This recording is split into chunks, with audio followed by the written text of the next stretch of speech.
Always welcome साथियों। Digital class हमेशा आपके साथ। इंजीनियरों, अपनी मशीन डिज़ाइन की सीरीज चल रही है। जो भी कंटेंट अब तक आपने पढ़ा है और आगे इस वीडियो में पढ़ने वाले हैं, सारा कंटेंट आपको पीडीएफ फॉर्मेट में अवेलेबल है। जिस तरह से मैकेनिकल इंजीनियरिंग जनरल नॉलेज की सीरीज कंप्लीट अवेलेबल है, इन नोट्सों का इस्तेमाल आप SSC, RRB, state, JEE, GATE, BTech, AMI के एग्जामिनेशन के लिए कर सकते हैं। इससे पिछली वीडियो में हम मटेरियल की एंडोरेंस लिमिट किस प्रकार से निकालते हैं वो सब निकालते आ रहे थे। प्रैक्टिकली अप्रॉक्सीमेटली रिलेशन से किस प्रकार से आप एंडोरेंस लिमिट निकाल सकते हैं। उसके बाद भी हमें मटेरियल पर भरोसा नहीं हो पा रहा है, तो और अपडेट कर दिया हमने corrected endurance strength, endurance strength, endurance limit या एंडोरेंस, इसे हिंदी में सहन सीमा के नाम से हम जानते हैं। इस प्रकार से स्ट्रेस एक्सिस बनाया जाए, दूसरा नंबर ऑफ साइकिल एक्सिस बनाया जाए। अब इसमें एक लिमिट ऐसी होगी जिससे अधिक आप स्ट्रेस इस्तेमाल नहीं कर सकते। आप स्ट्रेस इस लिमिट से अधिक इस्तेमाल करेंगे तो आपका मटेरियल फेल हो जाएगा। इस लिमिट के नीचे नीचे आपका मटेरियल, नंबर ऑफ साइकिल कितना भी आप इस्तेमाल करें, प्लस माइनस किसी प्रकार का इस पर स्ट्रेस जनरेट करवाएं, लोड दें इस पर, तो मटेरियल उसको कितना सहन कर पाता है, यही सब हम जानते आ रहे थे। अब इस लिमिट पर आप अल्टीमेट जो स्ट्रेंथ है इसकी, या कहा जाए अल्टीमेट ये रेंज है इसकी एंडोरेंस स्ट्रेंथ की, यहाँ तो आप मटेरियल डिजाइन नहीं करेंगे, इससे नीचे डिजाइन करेंगे, तो आपने एंडोरेंस स्ट्रेंथ को कम कर लिया है। कितना कम किया है, किस प्रकार से कम कर सकते हैं, आपने रिलेशन से देख लिया था कितना टाइम आप कम कर सकते हैं। सेफ्टी ऑफ फैक्टर की तरह इस्तेमाल कर सकते हैं, या फिर और करेक्ट करना चाहें, कुछ और फैक्टरों को आप कंसीडर करते हुए चलें तो किस प्रकार से और इस लिमिट को कम किया जा सकता है। इस लिमिट पर आकर अब आप कह रहे हैं कि इतनी एंडोरेंस लिमिट यदि किसी मटेरियल के इस्तेमाल हम करेंगे तो हम सेफ फील करेंगे, वहाँ पर हमारे मटेरियल के फेल होने के चांस बहुत ही कम हो जाएंगे इस रेंज पर आकर। जैसा कि ये हमारी जो लिमिट है, एंडोरेंस लिमिट है, इस लिमिट तक आप मटेरियल को इस्तेमाल कर सकते हैं। उस पर प्लस माइनस या फ्लक्चुएटिंग लोड लगाएं तो आपका मटेरियल सस्टेन कर सकता है। लेकिन इस पे भी आप बहुत सारे प्रैक्टिकल किए हैं आपने, उसके अलावा जो आपका स्पेसिमेन है और दूसरा एक्चुअल जो आपका कंपोनेंट है, उसमें बहुत वेरिएशन हो सकते हैं जो इस लेवल पर भी आपका मटेरियल फेल कर सकता है। अब उन्हीं पर हम चर्चा करने वाले हैं, वो सब क्या क्या होता है, तो इसको हम करेक्ट करेंगे तो और लिमिट आपकी नीचे आ जाएगी। इसी को करेक्टेड एंडोरेंस स्ट्रेंथ के नाम से हम जानते हैं। क्या क्या चीज़ें हैं जो इस एंडोरेंस स्ट्रेंथ को कम करती हैं, या किन को हम लेकर कंसिडर करते हैं, जो याद रखनी होती हैं, जिनको हम मद्देनजर रखते हुए मटेरियल को डिजाइन कर सकते हैं, तो उन्हीं के बारे में हम जानने वाले हैं यहाँ पर। ये सब क्या चल रहा है। The endurance limit of a component is different from the endurance limit of a rotating beam specimen due to a number of factors।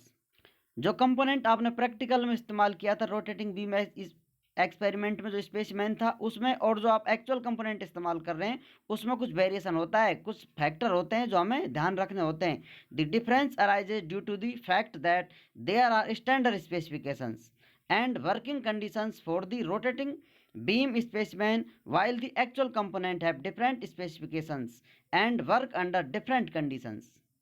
ये डिफरेंस क्यों आ रहा है, क्यों चेंज आ रहा है, क्योंकि जो आपने स्पेसिफिकेशन लिया था उसके स्पेसिफिकेशन अलग थे, स्टैंडर्ड स्पेसिफिकेशन थे, उसके वर्किंग कंडीशन उसकी अलग थी। जो आप एक्चुअल में इस्तेमाल करने वाले कंपोनेंट हैं उसके जो फीचर और स्पेसिफिकेशन है वो सारे डिफरेंट होंगे, डिफरेंट कंडीशन होगी वर्किंग जहाँ पर आप उसका इस्तेमाल कर रहे हैं।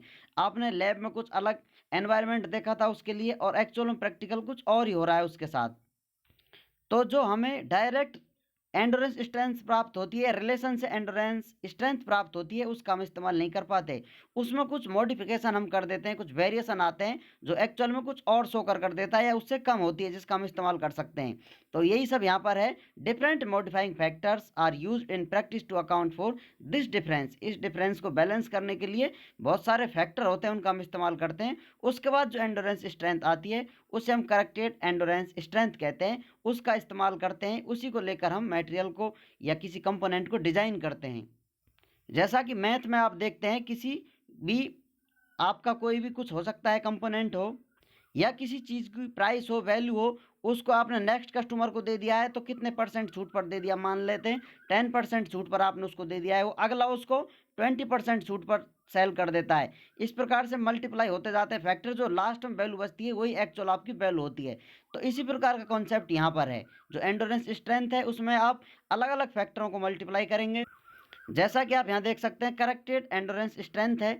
अब जो आपकी रिलेशन एंडोरेंस स्ट्रेंथ प्राप्त हो रही थी एस ई डैश, अब इसको आप मल्टीप्लाई करेंगे डिफरेंट डिफरेंट फैक्टरों से, जिससे आपकी लास्ट जो बचेगी वैल्यू वो प्राप्त होगी, उसका आप इस्तेमाल करेंगे जो ये करेक्टेड एंडोरेंस स्ट्रेंथ होगी।